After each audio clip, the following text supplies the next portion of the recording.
Dice, yeah, ay, ay.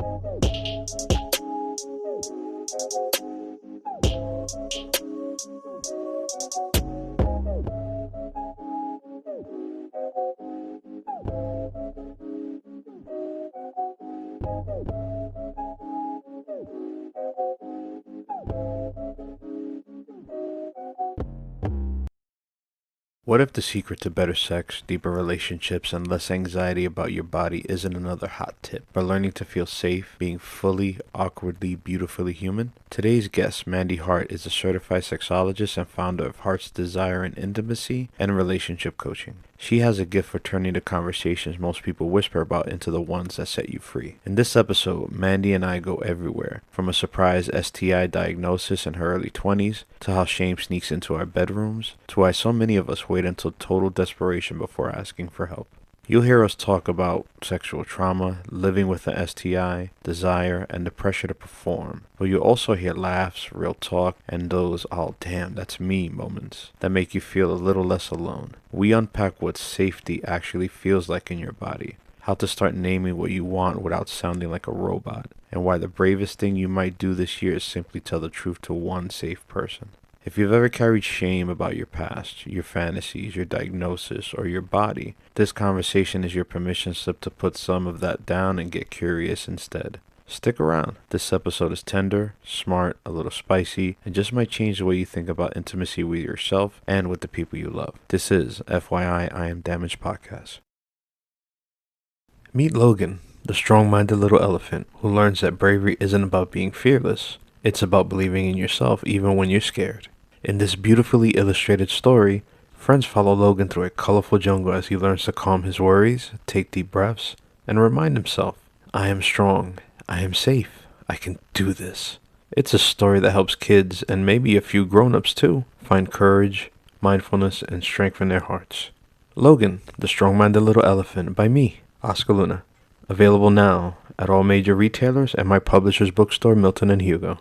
Because it's up to every parent to show that their child deserves to know that strength starts from within.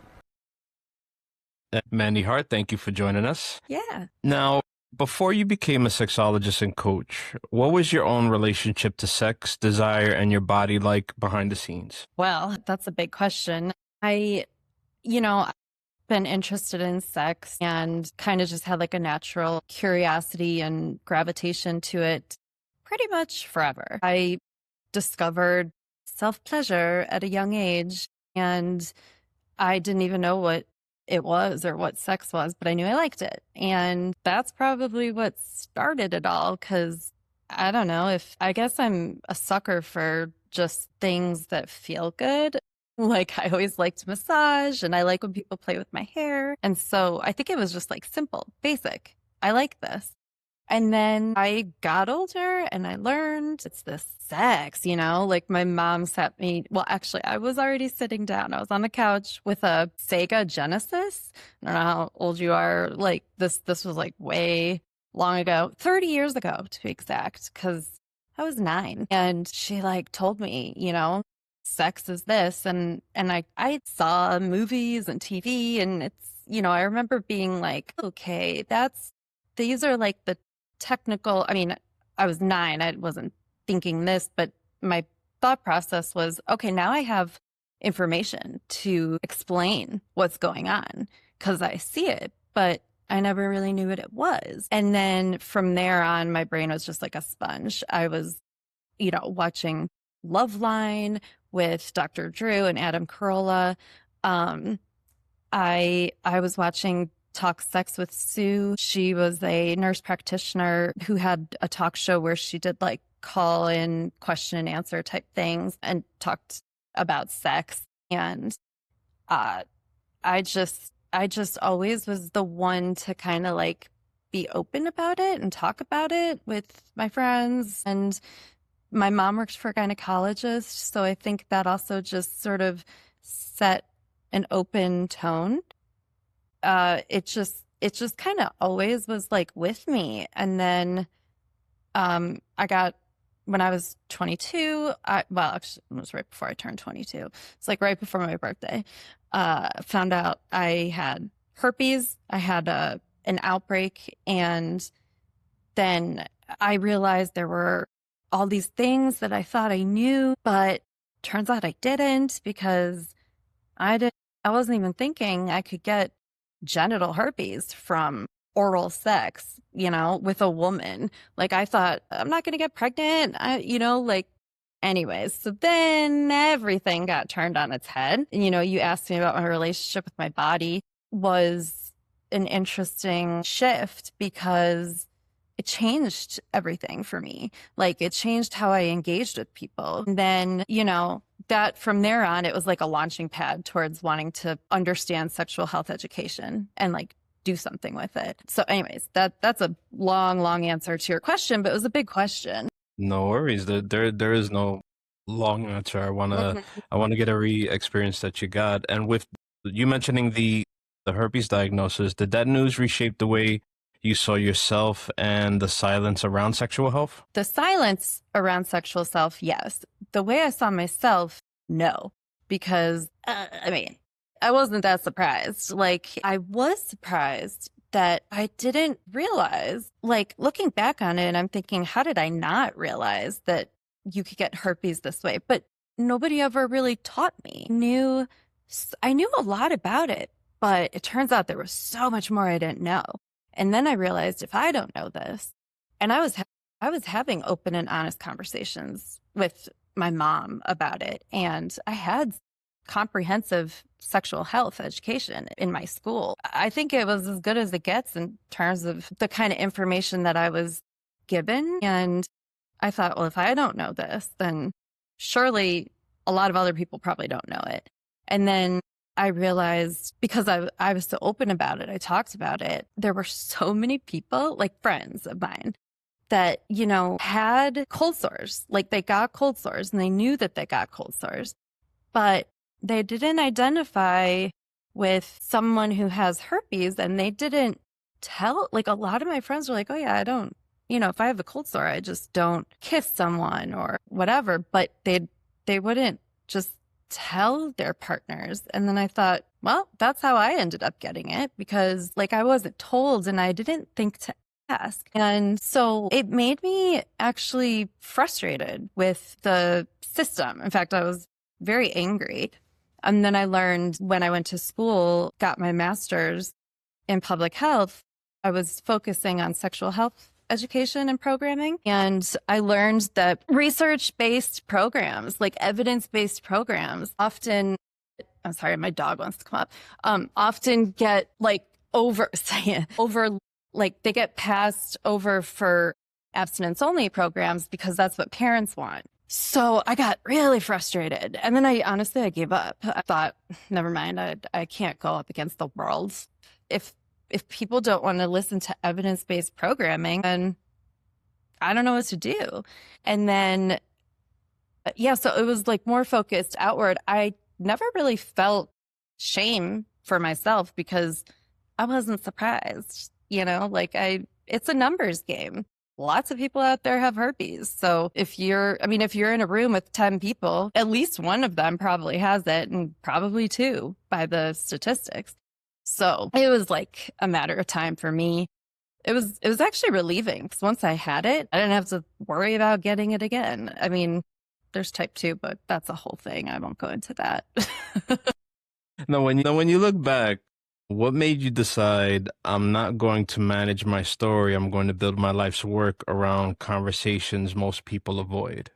I think I I've never really, I think, existed in the world of normal, like the bell curve. My ex told me I was an outlier, and I thought that was perfect because it's pretty true. And I think, and I'm sure a lot of people feel that way. I mean, I know they do, but I've noticed as I've gotten older and I've learned about communication, relationships. I've learned that maybe it's because of my ADHD or I don't know, something's like a screws loose or something, but I find comfort in the weird. And so other people either love that and end up like telling me things that they've never told anybody before, or or or they're fascinated because they didn't know that X, Y, and Z could be a thing. And I think that's really enriching. That's what connection is, how we learn, it's how we grow. And if I can put something good in the world, that's all I can hope for. I don't know. I think that's the best I can do here. No, I totally get it. That's one of the reasons why I do this podcast is get people's stories, their professions, and what they do. And, hopefully that one person, and it's true, it may seem a little bit hokey, but it's like, oh, if one person gets something from this. Yeah, Yeah, but then that one person has a life. That one person has family, exactly. kids, Yeah, etc. And, yeah, yeah. that's all you can do is, do your best to put the good out there. Yeah, I actually had a client tell me that working with me gave his kids their dad because I think he was actually planning on leaving, not because he didn't love his wife or his kids, but he didn't feel worthy to be a father. There was, that was a lot. And I think he told me that I gave his kids back their dad or so. That was like one of the most powerful things. I've heard a lot of really powerful things, but that one just blew my mind. So that's a very strong statement because I'm a father of three boys. So whatever way I may have felt in the past, when it comes to my kids, it's that kind of pulls me back and it gets me to be like, okay, whatever you're doing, whatever you're deciding, you got more than that. And it's a shame when those decide to take that permanent step to a temporary situation. Mm, They feel it so heavy, so yeah. hard. And, I would tell people, if you ever feel like that, try to feel that way towards the love and everything you have in your life. Yeah, it's tough when you don't know what's around the corner and when things keep feeling hard and pile on. It's a lot easier to think about giving up and being done than it is to keep going. But you don't know what's around the corner. So I don't know. Absolutely. It's No, tough. and I kind of get it when they have that statement to say, it gets better. And it actually, it does. And if anyone's feeling that way, I love that they have the 988 hotline national for the National Suicide Prevention Hotline. And that's a great thing. And if anybody's feeling like that, give it a call, please. Now, you describe your style as trauma empowered, not just trauma informed. In practice, what does that mean for how you sit with someone who feels ashamed or shut down in their body? Yeah, again, another really big question. That's like a multi-part question. First, I help people learn and feel connection with their body in a way that feels good or safe, good and safe. That can take time because if people are disconnected or dissociated or maybe have a lot of anxiety and they're really tense or worked up, then it can take some time just to get that to feel a little bit more aligned. And that doesn't necessarily mean controlled. It does. That's not what it means. It means like learning how your body feels, understanding it, accepting it, talking to it even. And once you can do that, then you can start to learn how your body reacts in certain situations. So eventually you can even feel when you're about to be triggered. And this can be like trigger with a big T or a little t. But if you like, people love to talk about red flags and green flags. And I think the most important red flags to look out for are the ones in ourselves. And so that could be like, if you start to feel like you're getting triggered because you know that when you start to get anxious, maybe you feel it as a tightening in your chest. Maybe you feel it as tingling in your fingers. But if that starts to happen, that's a red flag. And if you have tools to know what to do when that happens, which is kind of like the next step, it's learning the tools. So that's setting boundaries. that means you have to understand what boundaries are. You have to know what your boundaries are. You have to know how to communicate them lovingly and clearly. And then you have to know how to enforce them. And it's like so hard. I tell this to everybody, boundaries are so hard. They're so hard. Yeah. It's so that's one thing, and that's a big thing. But then there's also like coping skills, things you can do that make you feel good, like masturbate or I don't know, go for a run, read a book, listen to music, sweep. Like I had a client tell me she loved to sweep, and that turns out to be something I really like to do. And I was just like, that's so weird. I've never talked to anybody else who loves sweeping. I also love vacuuming. Anyways, so then you kind of build that toolkit for how to make yourself feel good, self-soothe, and then you can get in touch with your desires. And then once you feel comfortable with all those things, you can start to look at or feel into your trauma in a way that feels safe. So you're not re-traumatizing yourself, or I'm not re-traumatizing you by asking you to, my dog keeps dropping her toy. I'm not, you know, if I'm going to work with somebody around trauma, I want to be really careful that we do it in a way that's safe and helpful, because it's not always helpful to bring that stuff up if you're not doing it in a way that's safe and you're being like held in a safe space. That can be really powerful to just do that with another person. And so then once we get to that point, we can really work through kind of nurturing it and doing whatever it takes. Sometimes that means forgiving someone or letting go of shame, maybe forgiving yourself, realizing you don't need to forgive yourself because you didn't do anything wrong. That's huge. That's huge. I mean, that's like when people realize that, it's insanely powerful. So it can look different. I mean, it does look different for everyone, but it's through building connection and safety and trust. And then you feel it, understand it, and give it love and compassion. That's how you do it. No, I get it. And I'd be interested to know, when your clients come to you, at what point, well, what do you feel like is the majority that they come to you at their last string, or they're just curious about making themselves better, or somewhere in between? I'd say most people come to me in a moment of desperation. It's tough to say because it's different. I would say like when I hear from men, it's often in desperation. I mean, they'll tell me like either they're married and they don't, they feel stuck, or like they're going through something and they don't know what else to do. And a lot of women,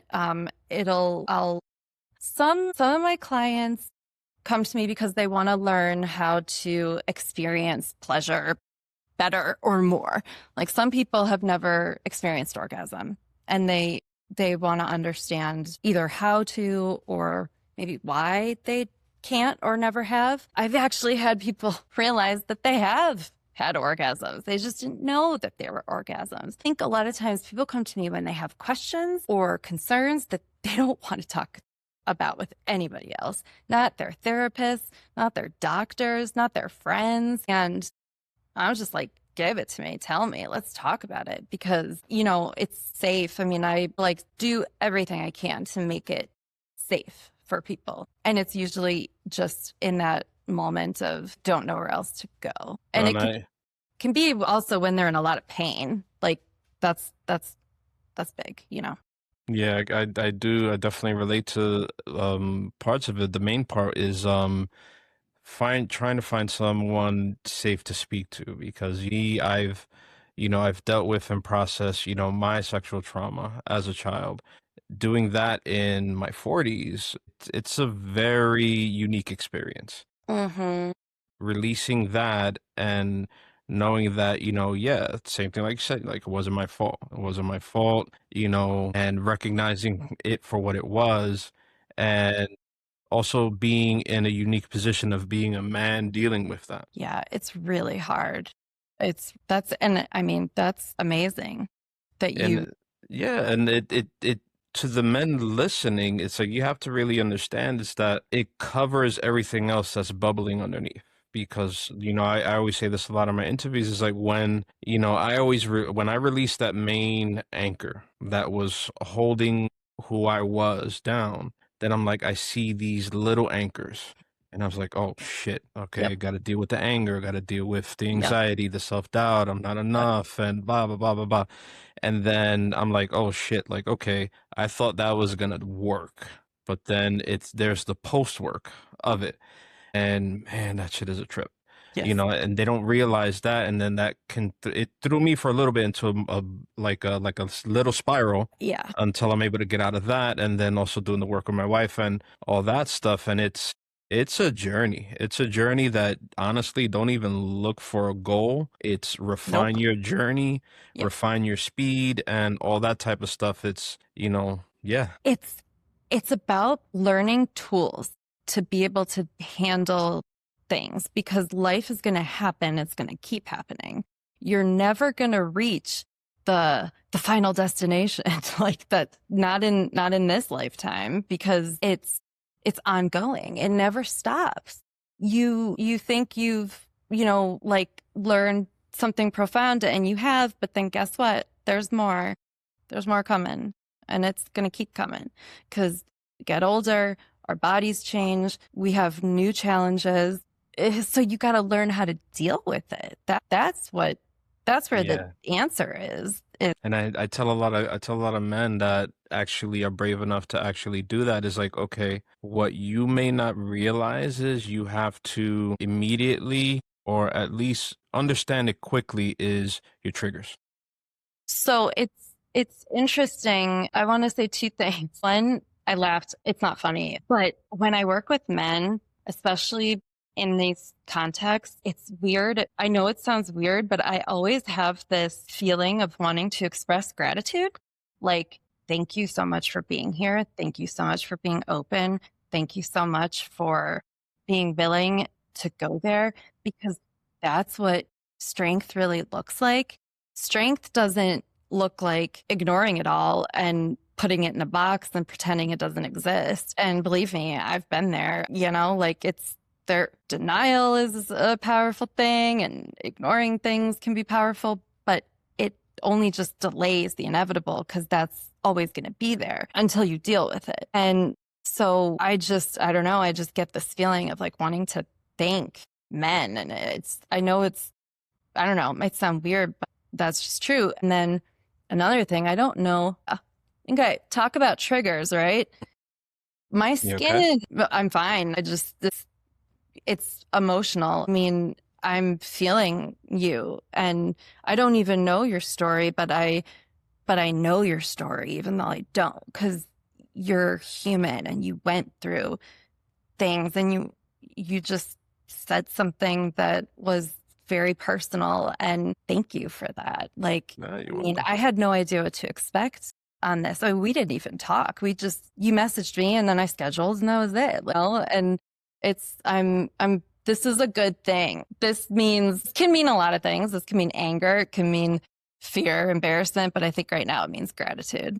Then thank you for that. If you'll indulge me, it's pretty weird. Like I've got used to speaking on it because and touching on the vulnerability part. I've being a man going through this, and then you don't think you are a man. You don't you start questioning a lot of things, and it kind of turned in a way to realize where it's like I like to always say and tell people, find your strength through vulnerability. Mm-hmm. You have to. And when I started doing that and being vulnerable, everybody was doing the same thing. Like, oh my God, you're so strong for saying that and everything. I'm like, well, and it's empowering too, because I don't see when I drop the shame of it, which is a huge thing when you finally drop the shame of what you've been through, whether Mm-hmm. it's men or women, and then you share that, it's like, oh shit, you can share that? Yes. Yeah. Yeah. Yeah. Yeah. Yeah. And when the weird thing is this happened when I was around, I would say around like between like 8 and 11. I can't pinpoint it. I just know it happened. And it was with a family member in the Bronx. a cousin, and I was doing some contracting work for Amazon, and just delivering or whatever, making a little extra money on the side. And when I was doing that, they give you a block of time, they give you Yeah. the stuff to deliver, Yeah. and I shit you not, the last package was at the building and the same floor, My God. but it wasn't the same apartment. So I'm getting it, and I'm like looking, I'm like, no, are you kidding me? My God. I do my thing, finish it up. And before, it was a huge, like, I would tell my wife, I'm like, I told her, said, you don't understand. I think of this every day. Every day. This was decades. And when that happened, I told her, I let her know what was going on. I said, look, I just need some time. I'm not going to come straight home. I went somewhere. And then that's when the idea for the podcast came to me. Like everything, the name, why you want to do it, get people's same story or whatever version of it and tell their strength from it, so, which is why I called it like a mental strength podcast. Yeah.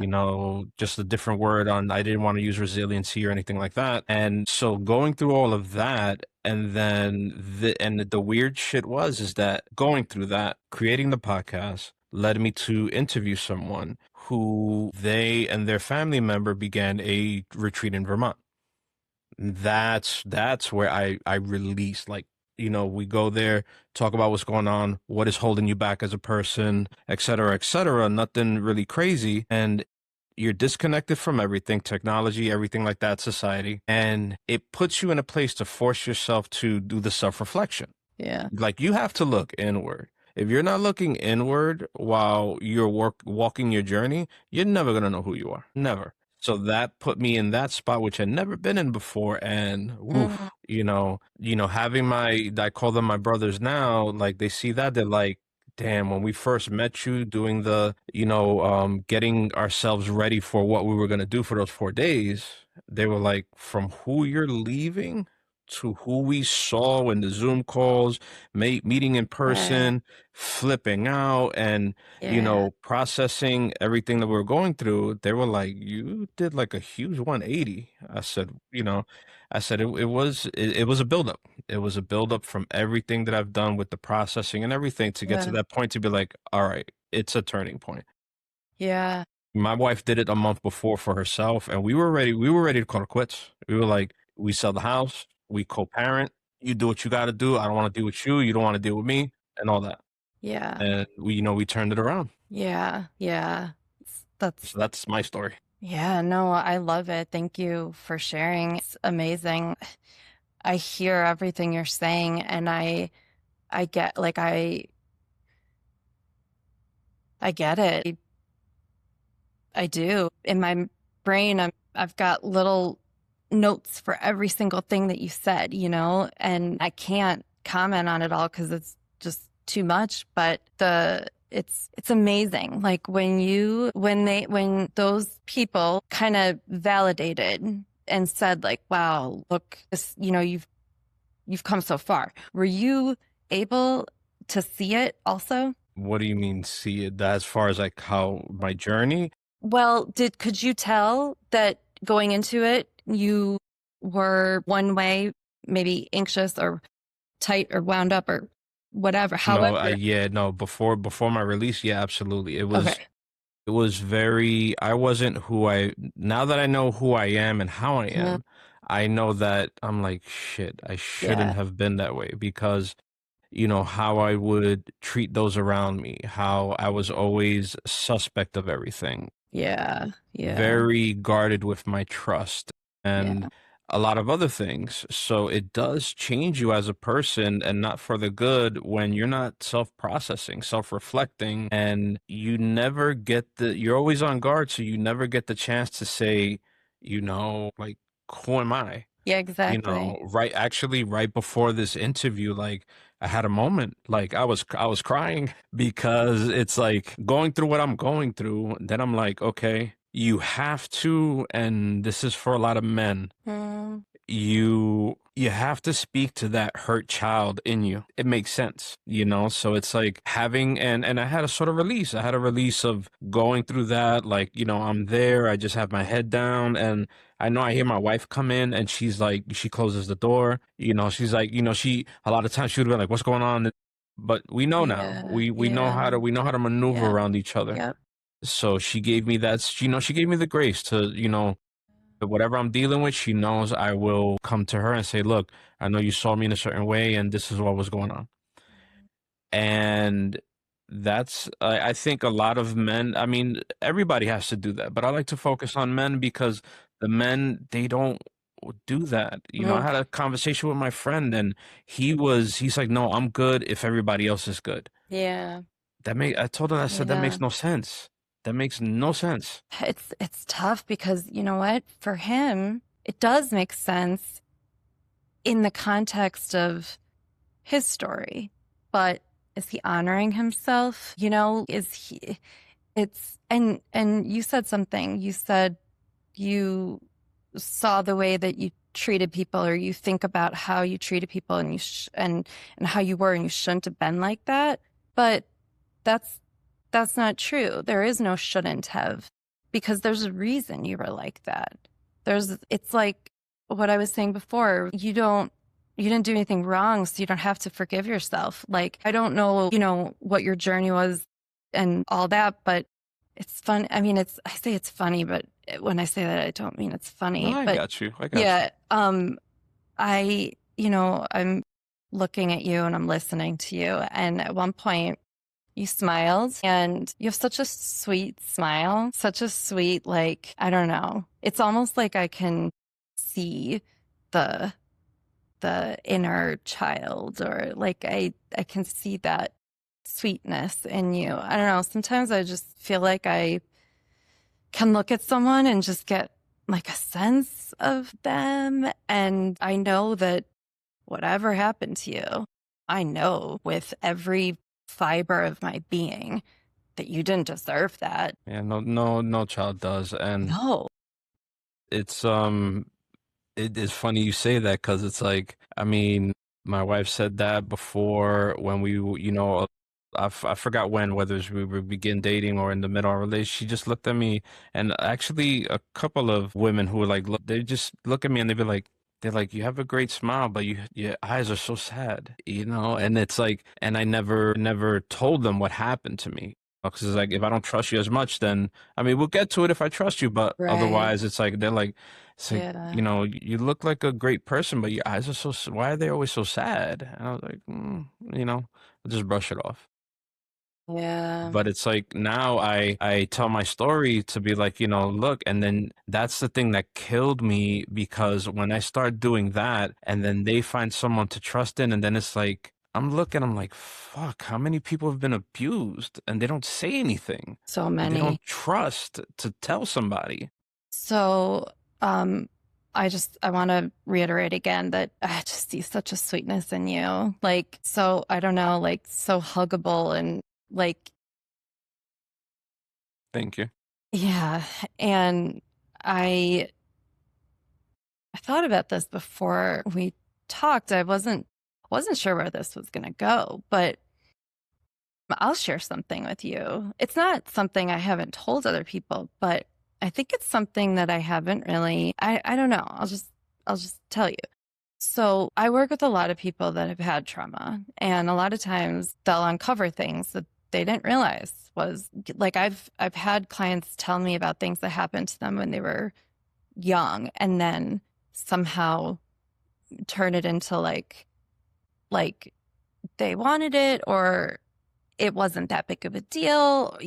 And something that happened is I started getting flashbacks of things that happened to me, that I realized, the Me Too thing, where some women will say, like, if you're in a room with 10 women, 9 of them probably have a Me Too moment. And when I started thinking about mine, it's a pretty good list of things throughout the years that I, and it's weird. It's hard to describe, but when I look at it as a whole, like, this happened, this happened, this happened, this happened, this happened, this happened. I'm like, oh my God, that was so many things. Like, and like it just, I don't know. It's made me kind of wonder and think, what else do I need to process? Was gonna ask, You like, know, like, do as you uncover them, do you process them, or you're just seeing when you can, take care of it? well, see, I don't quite know because okay, so something happened to me when I was 13. And I remember what it was. I remember it. Our memories have a way of like twisting things and changing things. So maybe I don't remember exactly, but I remember how I felt. I remember how disgusting it was, And I remember feeling like I just wanted to pretend like it didn't happen, but I owned it. And my first boyfriend. We were in the talking stages when this happened. And I told him about it because I felt like I needed to be honest, And like I told him what happened. I wouldn't give him names because he was mad, as he should have been. Turns out that was that relationship was like, that was my big story. That was my big trauma story that I always focused on. So it's like I kind of didn't really think about these other things. But I remember one time in middle school, there were these two kids that were my friends, but not, I don't know. And one of them just would slap my butt, like in school, And it got to a point where there was one time I remember crying in the bathroom and like hiding, like specifically trying to get away. And a teacher found me. And I think back to that and I'm thinking, that would not fly these days. But the amount of times that like people touched me, it was a lot. I just think about that. And I'm like, my gosh. Now, I would be interested to know that with you uncovering these type of things within, what has happened to you, have you ever caught yourself in a sense of like you would speak to yourself and process and how you would help others? Yeah. You do that for yourself? I talk to my inner child all the time, all the time. And has that helped you process? Absolutely. Inner child stuff is one of the most healing things I think I've ever done. And I love doing it with my clients. It's amazing. And I don't have expectations for it. So it can go anywhere. And I allow it to go anywhere. I'm really free flowing, ride the wave. And so I'll have an idea of structure and work with boundaries. I try to make it really clear with my clients that safety comes first. I can't say that enough because I'm really scared that I'm going to like hurt someone, and I probably have had clients who have walked away feeling triggered in some way or, because it happens. This work is like hugely personal. And like I said, people tell me things they've never told anybody else. And so I do my best to keep it safely in boundaries and make sure that the communication is clear. But that can be hard for people when they're triggered and they freeze or they don't know how to communicate. So I have to be really like careful and in tune that I make that I'm like, are you okay? Like, did I say something? You know what I mean? And I'm not perfect, of course, but the more I do it, I think the more experience you have, the better you get, the more tools you have in your toolbox. I use things. I did therapy for over 10 years. Probably longer than that. I think my first therapist I saw when I was like 16 and then on and off, no, but then I did serious work for it took me probably 10 years or so to unwind a lot of twisted stuff. And I have to keep doing it over and over. So yeah, that's the stuff I do with my clients because it might not be in my training, but it is in my training because it's in like my life training, No, that's important because when you start something out like that and how you were describing, and that box flies open for these individuals, and you don't know how to, preface that and tell them, say, hey, look, this is what's going to happen. Yeah. Maybe. Yeah. And you need to know how I'm going to walk you through processing this. And, a lot of your little personal demons might fly out, Yeah. and a lot of people run from that. Yeah. And Yeah.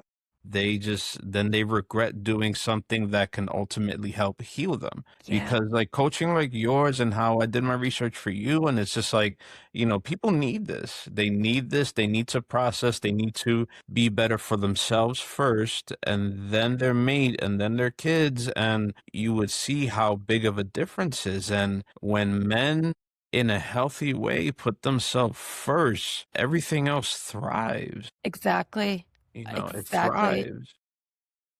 I was just having that. I want to take whenever you post this, I want to send it to my friend because I was just telling her she's going through something with her husband, and I just was like, I think it's going to need help because this is big and it's bigger than what you can do, and what you should do because this is like, and I just was like, I mean, I think he needs help, and she just was like, it's too stressful right now, and I'm like, but the help is supposed to Yeah. help. Yeah, Like like that's the I point. had I had one of many, but I had the one that I always think back on. And when I had a real strong conversation with my wife, and I told her, I said, you know what, sometimes it doesn't feel safe coming home. It doesn't. I come home, you Yeah. may have encountered something negative or whatever, and you want to release that. And then, Yeah. I had a long day, you Yeah. had a long day, and, I said, you're always, and we've already processed. I said, you're always craving safety, and you're always telling me that you don't feel safe, you don't feel safe. I said, well, guess the fuck what? I don't Yep. feel safe either. Yep. And so what does that do to a man when they don't feel safe Yep. in their own Yeah. home? Yeah. Their other half, and this is, between the men and the women, when the women start manning up, and it's just like, hold on, because the way I deal with a man is different from the way I deal with a woman. But if a woman is not in her feminine because she doesn't feel safe and she has to man up to handle business, it's not demasculating, but it's hard to deal with in a sense. But that's only because I've done the work to really understand that. Because then if I'm shifting and I'm not in my masculine space and this, that, or the third, then we're not creating a safe space for each other. So, and then we go into this loop of how, blame game, pointing fingers, and, Yep. what are you going to do for me? No, what are you going to do for Yep. me? Yep. When all we're doing is holding Yep. a mirrors to each other, Yep. and once you realize that, it's like, just cut the bullshit and Yeah. process all of that Yeah. and be honest with one another. Yeah. I mean, it takes being honest with yourself. And you said it like people regret, or yeah, I think you said they regret doing the thing that ultimately is going to help them. It's scary because it means confronting things that you don't want to confront, and it could mean change, but that's that's the whole, like, of course, because if you're not going to be able to control all the things around you. So if you don't do the work to make the change, then you're just going to keep sitting in this space where you don't feel safe or whatever it is. And it's tough. Yeah, it's not even the journeys of going through your peaks and valleys. Is like, no, my man, you're going in circles. You're Yeah. going in circles. You Yeah. think you're progressing because Yeah. you're on one side of it, and then it's like you're vicious circling yourself, and you're making zero headway. Everybody thinks you're whatever it is, and then okay, that so what? Who cares what they think? But what you're emanating out to the world, it's like they just, and a healing person will look at that and be like, okay, Yeah. what's gonna take for them to break that cycle, Yeah. and a lot of times it's you're losing something. You're losing family members, you're losing your life, you're losing your job, you're losing so on and so forth. And I look at people as like, I would tell them as like, what are you willing to lose to change? And if because that's where you're headed. I'm gonna shine a light on you to understand that, you know what? you keep going like this, you're gonna lose something because I almost lost everything. I almost lost my ability to be a proper father. I almost lost my ability to have somebody that loves me as much as I love them. And everything else, whether it's material or not, it's like, what are you putting on the line that's still making you say, you know what, fuck it, I don't care. But then you regret it afterwards. Yeah, I'm feeling called out right now. What do you what do you mean? I just, I'm struggling. Like there's a lot on the line for me right now. And I'm faced with some really shitty decisions that I don't want to make. And the longer I don't make them, the worse it gets. Financially, there's a lot, like I got myself into a pretty big hole. And there's things that I care about, but I'm like, oh my God, like I have to make changes. I've got to figure out if I'm going to get or make these things work, then something has to happen. And I got to be the one to make it happen. And so that could mean losing 95% of all my belongings because I'm in Texas. All my stuff is in storage in Denver, and it has been for like over 2 years. And I got a quote today for like how much it would cost to move it. I've gotten a couple quotes, and like, but it costs just to get rid of this stuff. Like it costs money. And so losing the stuff isn't even a way to like just release it, not to mention losing it all. I'm talking like pretty much everything. I'm just, and that's just one thing. And that is that's material stuff. But then I've got horses. I've got 2 horses and they're in Houston right now. And they're like, love them so much. It hurts. It hurts to even think about because anyways, I don't want to lose them, but I might lose the roof over my head, So it's, oh my God, it's not good. You have things to face and face them with the sun on you, and something will happen. Something will happen that, you'll work it out. You work it out, hella high water. Yeah, that's kind of just my feeling that whatever happens, it's gonna happen and it'll work out however it works out, And so I do have faith. Like I have faith in myself, to be honest. But it's hard because then you got to see results because we live in a society that functions with money and you got to like feed yourself and cut your nails and take showers. Like being a person isn't easy. It's just It's not. not. It's It's not. not. I mean, I'm I'm like, 47 and I'm like, I have this feeling of like I was in my 20s. I'm like, shit, like, apartment living doesn't look that bad right now, but it's like, I love my house, and I said, no, I have to look at myself as like, I'm a grown up. I'm a grown up and I'm a grown up. I'm a father. So it's like, all right, let me put this kid shit away and let me start grinding, I'm in the same predicament. I'm like, doing, I don't want to say it here because if, yeah, but I'm making my moves to be like, okay, I need to make a better life for myself. And a lot of people would be remiss at the decisions I'm making, but I'm like, you know what? It's when you put yourself first and you understand the immediacy of the things that you need, then you have to deal with what you either gotta handle, cut loose, or double down on. And I've done that so many times over the years, and it's just, I'm looking at myself like, okay, I'm kind of making moves as an adult. I don't kind of still feel like an adult. Like when you look at yeah, somebody like, oh, that's a man, that's a person who's handling their life and this and this and that. And they yeah, didn't tell you what the hell you're talking about. yeah. I'm living day by day, Yup, I'm exactly, like, oh, exactly. okay, Yup, yup, book me cover, yup, and yup, throw that away, so yup, yup. yeah, Totally. yeah. Yeah. So and Oh my God. it's funny. It's like I just sum it up as what people say is like life is life, and I'm just taking one step at a time. Yep. Yep. My thing is like ride the wave, because it's better than trying to fight it and getting a face full of salt water. Like, I don't know. No, we're here for you and your profession and all the stuff that you do and helping other people. I would say, I mean, look, helping people through these things, and it's like to get back with some of my questions, if that's okay, Yeah. yeah. So it's like with people think that intimacy equals sex, Yeah. and that's a lot of issue with couples and everything like that, Yeah. and what they Yeah. deal with and what they Yeah. bring to, your table. How do you help clients expand or rewrite what intimacy can mean in their lives? You heard I'm a that? dog person. I have no issue with I that. got two of them and a cat and a turtle. Yeah, no, I hear you.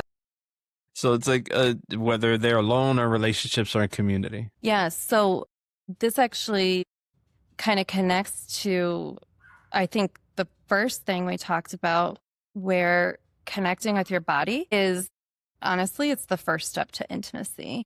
Because if you can't connect with your body in a meaningful way, you're going to have a really hard time connecting with somebody else in a meaningful way. And that includes all the things we talked about: facing who you are, what you want, not having shame around it. Doing all the work that we talked about is all the stuff that goes into that. And some people can find connection with themselves through partnership. So you don't necessarily have to do it alone, but you do need to feel your boundaries because everyone has them. And so the work can look different if you're in a relationship. Reshaping or reestablishing boundaries when you're already in a relationship is really tough because you're used to a certain dynamic. And then when you change the dynamic, it changes everything. And it's interesting what you said about how your wife went through this kind of like a month or so before you did. And I have a client right now, a man, and he's going through it, and his wife is very resistant. And he's just like, he's waiting, and he's waiting very patiently, and he's hoping that she does do the work because he's done so much work and he's come such a long way, and it's so amazing. And it's tough because, like, it helps. It helps, and it's helped him. And I watch him. I've seen so much growth, and I believe he's going to continue growing.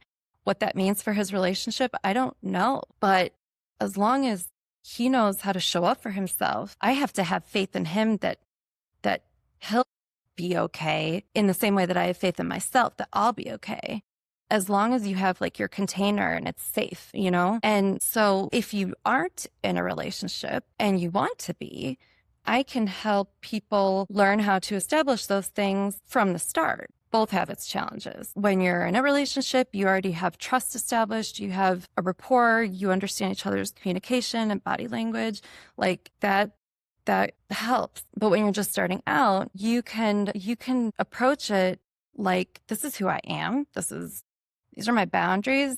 This is what I'm looking for. These are non-negotiables. These are things I'm flexible on.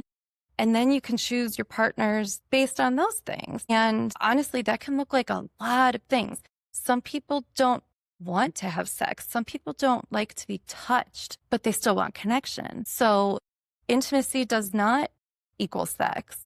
It's connection. And it really starts with self, and then that exudes, and the tentacles of that are what connect with others. You have to learn what those tentacles are, and then somebody else has to know what their tentacles are. Because if they don't, and it's tough. Yeah, and it's very important because we do that with each other and we see other couples doing it as well. They give grace to one another. When my wife, understood that, it's like, oh, you've been through something, and she, her with her journey, and part of me, she knows she's been through something, and we do that for each other. And she'll find it funny because she'll be like, "Oh, when are we gonna have like a cuddle time?" Or, when are we gonna just chill and just, and then it always leads to sex. And so I'm like, "Wait, I thought you just wanted to cuddle." She's like, "I want connection. I want this. I want that." I'm like, but then it's Mm-hmm. not to say that she was being Yeah. underhanded, but Yeah. and Yeah. people always think that, but I'm like, no, it's yes, one thing leads to another, but then showing her that I love her, showing Yeah. her that comfort, and cuddling like that, and then that's that safety, and then how they say the flower blooms. I was going to say it opens a door. Yeah. Yeah, Yeah. and that, and then I look and I'm like, and then I still have to process because my sexual journey, it's a little bit different, it's a little bit off, and I'm still processing that, and it helps when, whoever's listening to this needs to understand that once your other half understands that, and they are aware of what happened, however hard it is to kind of divulge that and what you've been through, once they understand that and they connect with you, then they know how to. Like how you said, he's doing a lot of the work. And when my wife did that and she came in and she did her retreat, and then I look at her and she's like super different. I'm like, who the hell are you? And then she's like, you'll see. You'll see.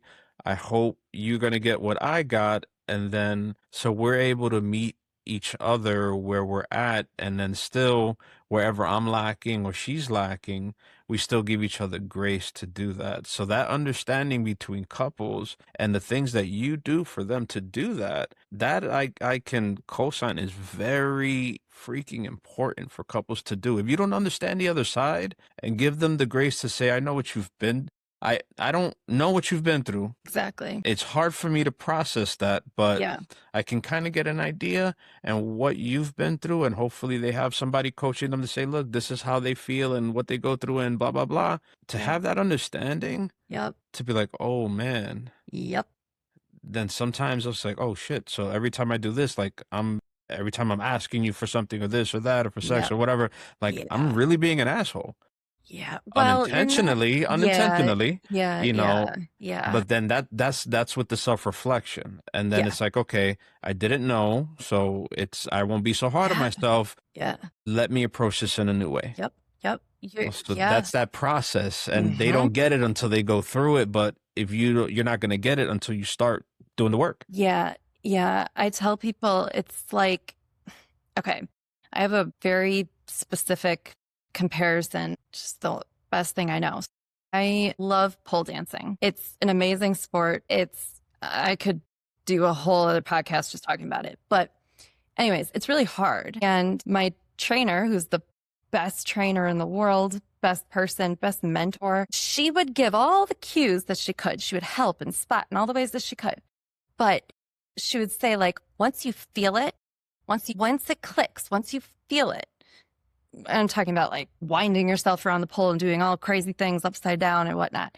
And she'd say, once you feel it, then you're going to get it. And from there, it's just practice, And there was the move one time that I was like struggling with, and I got it. And she was like, I could see that you felt it. And I was like, I did feel it. That was amazing, And it's like, for me, pole is life. It's like such a metaphor. And it's I can see that on a t-shirt, Oh, yeah, seriously. And I'm sure it exists. But, it's like you won't get it until you get it. And you have to like dial in. And that piece, that empathy piece, you said it perfectly, because you don't have to know what they went through. You just know that they went through something. And you know what? Everybody has gone through something. Every single living being. I don't care who they are, what they've done. They went through something. And you can have compassion or empathy for anyone. You really can. You can't do it for everybody all at once. That's impossible. But when you're connected with a partner, you absolutely can empathize, and you should, because that's when your tentacles are going to connect. And, sometimes that leads to more, and you didn't it's when you stop having expectations and you stop putting pressure on things that the door opens. It's the latch opens. It was so weird when I was having a conversation with a friend, and I said, I came to that expectation. I came to that realization of not having expectations. Like, I was seeing what I was doing and going through things and all that. And I said, I don't, and dealing with people who I would extend myself to, but then they wouldn't see themselves to reciprocating. So I said, what? I'm done having expectations. I'm done doing that. Once I started realizing, when you realize who you're dealing with, it's like you kind of know where it's going to go. Exactly. So I'm like, I'm not going to have any expectations. Yeah. And they're like, but you would expect things for people, this and that. They have their responsibilities and all that. I'm like, Not necessarily. Not necessarily. And will they stay true to that? And I have to break my back to make sure that, they do what they're expected to do when a human is just being who they are. Exactly. So I'm I like, I'm mean, done with that. yeah, yes, like that's it. That's it. Like, Mm. and people, I can't tell you how many times I've had this conversation with people where they just are like, no, like, okay, that's all right, it's fine. But, it's going to be tough if you don't see people for who they are. So for me, I don't really like the expression treat people how you want to be treated because it doesn't make sense. Not everybody wants to be treated the way I want to be treated. I want to treat somebody the way they want to be treated. And everybody wants different things. So, it's like that sets all these expectations. Treat others how you want to be treated.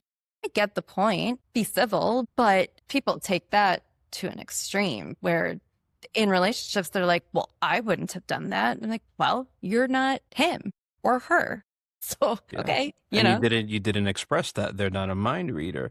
And you'll finally get it, like this how the saying goes, a hard head makes a soft ass. So it's like if you're gonna have to keep reminding people, like I'm treating you the way I want to be treated. And I caught myself, I'm like, shit, I have to keep reminding them. So it's like they're never gonna get it, but they are who they are. And that's okay. So I gotta verbalize that. right. And then it's a decision for you. Is this somebody I want to keep engaging with in this way? Or do I just not really want them in my life? And that's kind of goes back to what you were saying about sometimes you lose family, sometimes you lose friends. Like sometimes boundaries mean that you lose people, but the whole point of boundaries is to keep you safe. So if losing them is keeping you safe, then maybe. And when time goes on, if life tends to revisit that and maybe help try and push it along to heal, like Yep. with me, it's I resonate with that because when I finally had the courage to, hey guy, Yeah, when I no boundaries here. when I finally had the courage to tell, because I have two older sisters, I told my middle sister what happened to me because they're out in another state nearby the individual Yeah. who lives with his family. And Oof. I said, look, just be careful. Yeah. And I haven't approached her yet, but after I told her, zero contact after that. Like Really? nothing. Yeah. And I'm like, what could it like did me saying that trigger something within her and she has to deal with something? You don't. And I mean, I can branch out into thinking whatever happened, but it's like, it did hurt to be like, okay, you're one of my older sisters, and I told you something that was very impactful in my life, super impactful. And then there's just that disconnect in communication. So I'm Yeah. like, okay, I like something happened. At first, I took it as an offense. I'm like, you're not even gonna talk to your brother, Right. and then you're not gonna, there's like zero contact, zero reaching out, everything. So I'm like, damn. So I'm like, okay, but then processing and going through what I'm going through, I'm like, okay, I don't know if I kicked off something that she has to deal with or she doesn't see that. However she sees it, not my concern, but Yeah. I'm realizing that like it could be a multitude of things, but you know what? I'm not gonna let that slow down what I have to do, what I have to process, what I have to handle in my life because I'm like, okay, you do you. If the universe brings you back to me, okay. If not, then okay. You're amazing. No, I'm Thank you. serious. I feel so connected to everything you're saying. I've been hanging on every word. Thank you. I hope people listen to this and I hope people listen to you because you've got it. It's the funny thing. I was gonna probably save this for the end if we end the conversation, but like I got into the habit. I forgot where I found it. I think it was like Instagram or something like that. I don't know. But I always do it before I go to sleep, and it's been the Bronx term like a bugged out situation where it's like I tell myself like something amazing is gonna happen tomorrow. Something amazing. I don't know what it is, but something amazing is gonna happen tomorrow. I've been doing the and nothing happens, even though it's Mhm. not like, Yeah. okay, I don't see fireworks or anything like that, Yeah. but like something Yeah. in my life, and I'm like, whether it's, stepping up as a father, showing my kids that, look, I do love you. And I'm showing that in my actions to something happened today or something else. Like, I'm trying to push my children's book and everything. I'm like, something's gonna happen. Something's gonna happen. And, and something does.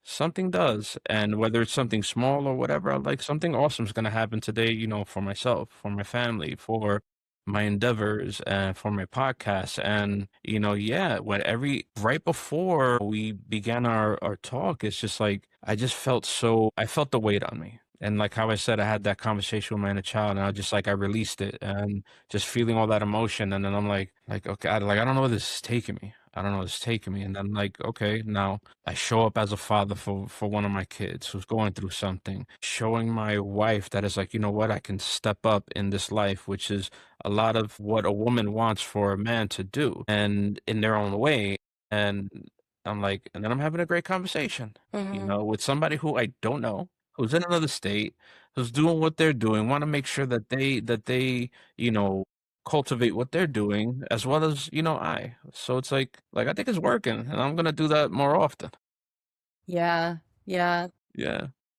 Just, So yeah. but I'm glad. I'm glad that, you accepted the interview, and I definitely want to learn more about the things that you do with your other clients when you work with I don't know if I'm pronouncing it right. You Hmm. work somatically with breath, body awareness, Hmm. Hmm. nervous system regulation. Hmm. Can you walk me through a Hmm. moment where, when shifting from thinking about it to feeling it, changes the conversation? Breathing is very important. Which is funny because I was just holding my breath, which I do. I do that a lot. Okay. So something I do before I go to bed is breathe into my belly. And actually, lately, this is so crazy. If I just relax my jaw when I'm laying down, I have intention to relax my jaw. I swear I fall asleep. It's crazy, crazy, because my sleep is all wacky. I'm wacky physically. Breathing into your belly is so just the mechanism of it. When you breathe into your chest, that's like more anxiety sort of driven type breathing. It's fear, anxiety. It's not like full body breathing, and it actually keeps you in your sympathetic nervous system, which is the fight or flight. And when you breathe into your belly, kind of like blowing it up like a balloon or stretching it or pushing your belly button out, stretch your hip flexors when you breathe into your belly. And that actually activates your parasympathetic nervous system, which is the part of your body that calms you. So people really like box breathing, which is cool. I say, if you're going to do that, push that breath into your belly and see what happens. Don't hold it in your chest, because sometimes people don't realize that that's important. That's not always in the instructions. I don't know if you know what box breathing is. No, I was It's gonna like ask you. you breathe in for 8 seconds, hold it for 8 seconds, you exhale for 8 seconds. It's something like that. I do more intuitive type stuff.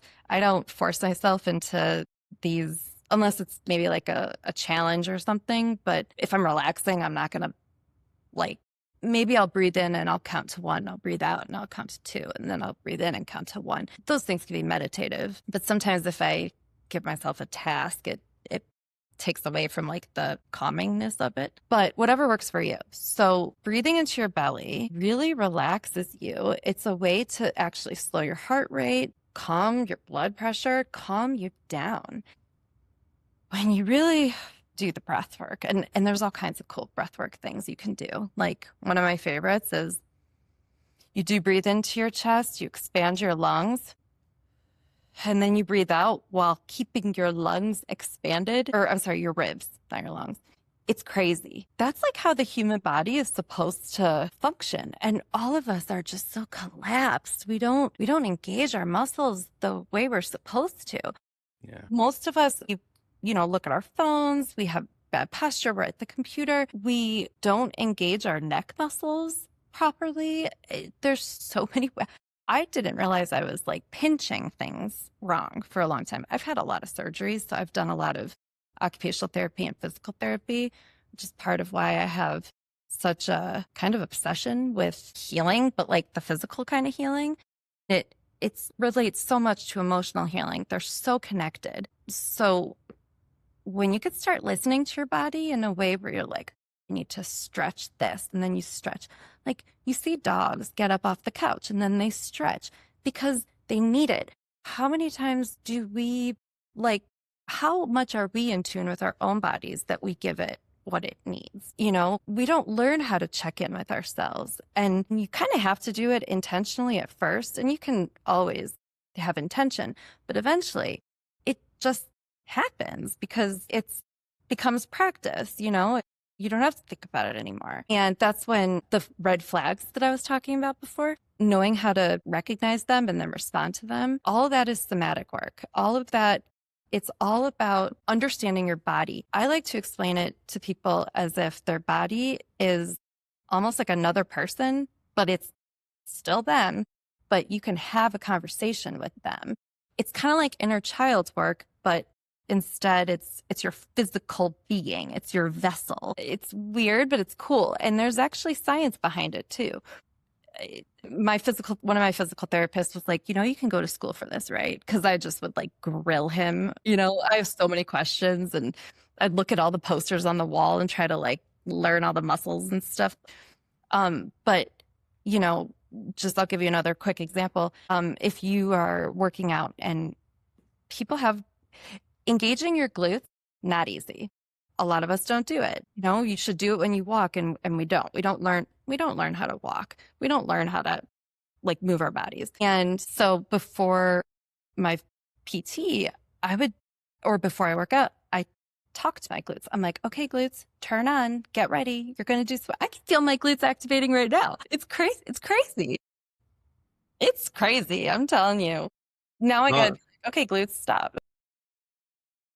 Hey, at least you sit like an inch higher or something. And for me, the breathing definitely, and I've gone to using. I do it in a simple way. Like I do my deep breaths before I go to sleep, and do my best to relax because I have issues sleeping, and to the point where I use the nose strips, which opens me up, and it's like it's great, you know. And because my blood oxygen level is not that good. So it's like, and then I noticed that I'm not a mouth breather. Like I breathe through my nose, but then I know I gotta get my nose checked out. But having those nose strips, oh my God, it's like I that's the know. simplest thing.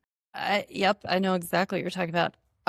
Try breathing into your belly. It's a better way of getting oxygen to your blood. It's more of a full body breath, and go as deep as you can. I'm gonna try that. I mean, go out your butthole. Like, I'm serious. Like, go as far down as possible, you know? Fill it up.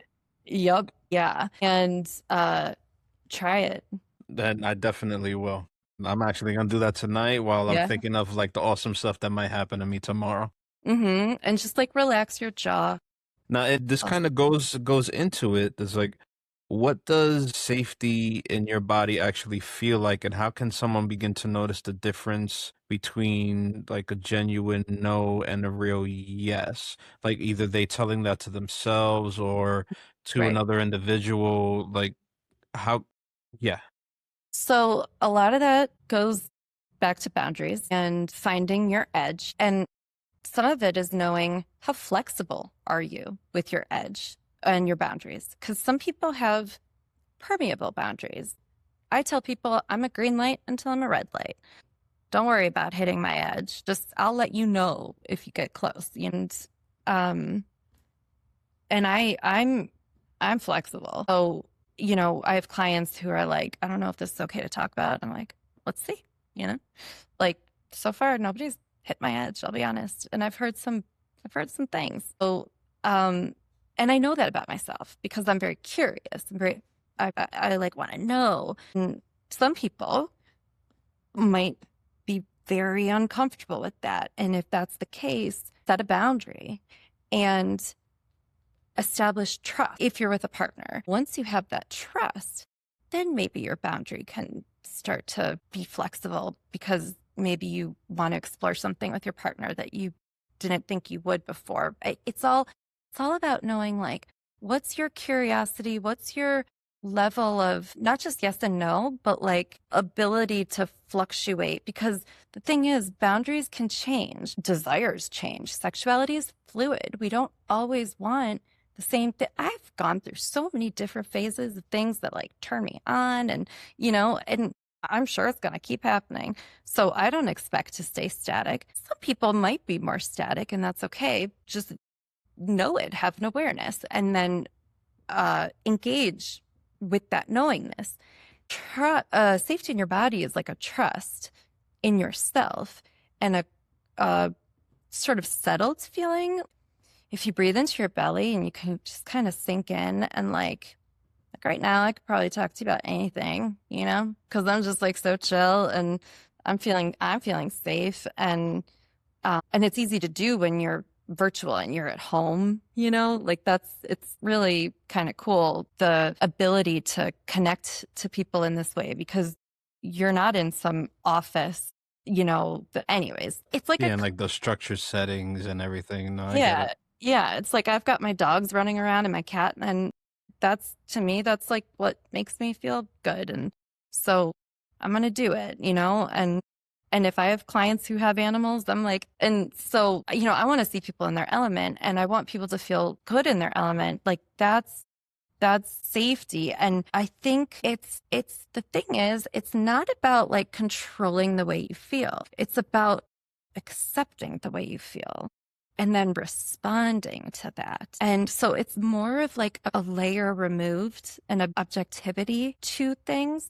that, because you were saying, like, how do you know it's a yes for you? Or maybe it's a yes because you think it's supposed to be a yes. Like, where are these, because we get so many things from societal messaging and the way we're raised, culture, religion, all that stuff. And I mean, it's so hard for some people. But let's say this is just a very clear example. Let's say you were raised in a religion that strongly prohibits or suggests homosexuality is going to send you to hell. But you are a person who has homosexual feelings. And I mean, I've seen this happen, people in their 40s, where they finally are like, wait a minute, I don't think I can make this go away. I think this is who I am. And I kind of want to like be who I am. And so then you have to confront that. And it's not easy because in some situations, it does mean losing everything. It can mean losing your whole family. It can mean being literally excommunicated, like it can mean starting over. It's not easy, but either you're living in a world where you are not listening to yourself, you're not honoring yourself, and you're existing for everyone else, and you're never gonna be able to connect with you just won't. And if that's life you want, okay, but know that that's what you're choosing. It doesn't feel like a choice. A lot of times for people, it's like, but I have no choice, like if I don't marry within my religion, my parents are going to disown me. And then I'm like, okay, so your Yeah. parents disown you. That's fucked up. Yeah, I've dealt with friends in other cultures who have to deal with that, like with the, honoring your family and, going a certain way and living by a previous generation's expectations. And, sometimes it goes that way, sometimes it doesn't. And I've seen that. And to your point about, how people change. And it's so weird because I had that, my wife and I always have that conversations, and it came up where we were having something very introspective, and I looked at her and I said, "You know how many times I had to relearn you?" Yeah, And yeah. she's like, and I'm like, "You're not the same as we met. We've been together for over 15 years, and I wasn't the same in my 20s that I'm in my 30s or my 40s, and you, after a certain amount of time, you have to relearn a person." Yes, And recognize that. And yes, when you do that, I mean that's growth. That's growth, and there's nothing to expect. It's just like, okay, the person you love is having a shift. yep, And yep, she had more shifts yeah, than I have. And I said, I had to relearn you through this and through that and through yeah, that, and I still love you.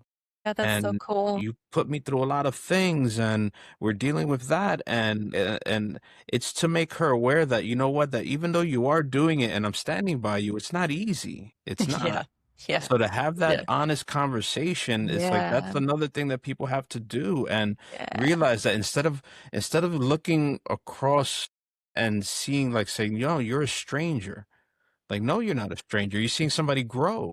Yeah. So, oh my God, I love this. You're touching on so many things. One of my clients, the one who's been doing a lot of work and his wife is hesitant. At one point, I told him, pretend like you're getting to know your wife like you don't actually know her. I was like, pretend you're looking at her like she's a new person. And he was like, but I know everything about her. And I was like, do you?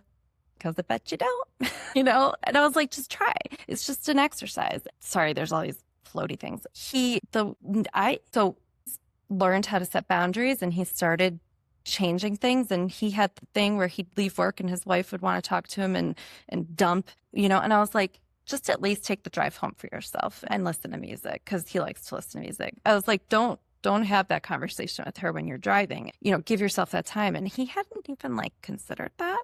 He didn't even, and he was like, okay. And he actually did it. He tried. And so he does these things and he's noticed a shift and he's actually noticed his wife behaving differently. And I'm like, it's because you're setting boundaries. It's amazing. And then she gets the uncomfortable feeling, and then that'll hopefully shift her into like, you're doing that, and all right, I want to do the work. Like, what are you doing? I want to talk to her too. Let's get this going, and you experience something so brand new. Yeah, it's so cool. It's cool. It's cool when you have people who can see each other and still love each other. It's weird because that's what when I see a lot of people and they're in the same kind of lane and they go, "Oh, I see you." And I'm like, "Yeah, it's good to be seen." Yes, Because it's it great. always is. Everybody wants Yep. to be seen and understood. And, we're not talking about the weather. Like, I want to talk about you. I want to talk about what you're going through and all this type of stuff. We're not doing any topical things. And because everybody, especially my age, we're looking for a connection. And okay, if there's no connection there, like, all right, you have a good day. But it's like, if we could have a great conversation, then let's explore that.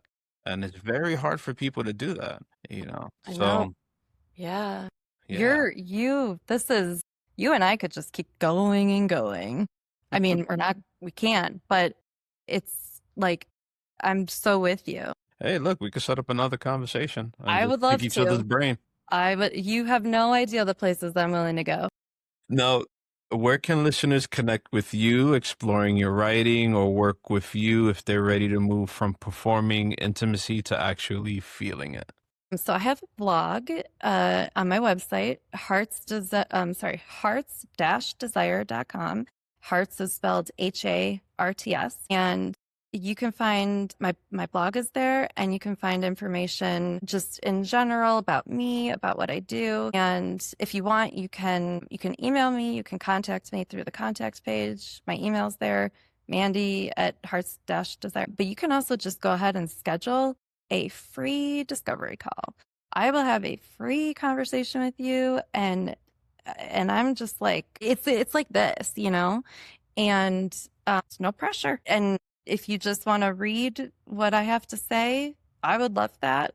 I love to write. I love to ramble, clearly. I hope it's, helpful and educational and entertaining at the same time. Instagram, so if you want to reach out over Instagram, you can.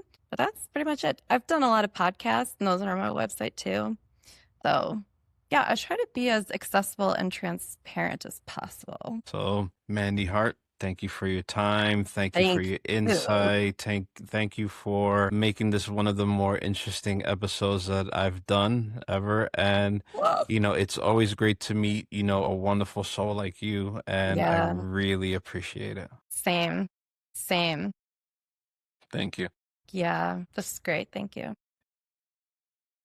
Meet Logan, the strong-minded little elephant who learns that bravery isn't about being fearless. It's about believing in yourself even when you're scared. In this beautifully illustrated story, friends follow Logan through a colorful jungle as he learns to calm his worries, take deep breaths, and remind himself, I am strong, I am safe, I can do this. It's a story that helps kids, and maybe a few grown-ups too, find courage, mindfulness, and strengthen their hearts. Logan, the Strong-Minded Little Elephant by me, Oscar Luna. Available now at all major retailers and my publisher's bookstore, Milton and Hugo. Because it's up to every parent to show that their child deserves to know that strength starts from within. What if the most important thing you took from this episode isn't a sex tip, but the realization that you are not too broken, too weird, or too late to rewrite your story? Spending this time with Mandy Hart was a reminder that intimacy is not just about what happens in the bedroom. It's about how safe we feel in our own skin and in our own truth. The way she talks about STIs, desires, shame, pleasure, and healing turns all the "I can't tell anyone this" secrets into starting points for connecting instead of reasons to hide. As you leave this episode, take a second to notice what landed for you. Maybe it was the idea of finding one truly safe person. Maybe it was naming what you want without apologizing. Or maybe it was realizing you've been carrying shame that was never actually yours. Let that curiosity be your homework. Journal it, talk about it, or even just sit with it on your next quiet drive. And if this conversation opens something up for you, there's so much more where this came from. Keep exploring the other episodes, the solo reflections, and the stories from people who are doing the messy, brave work of healing and growing in real time.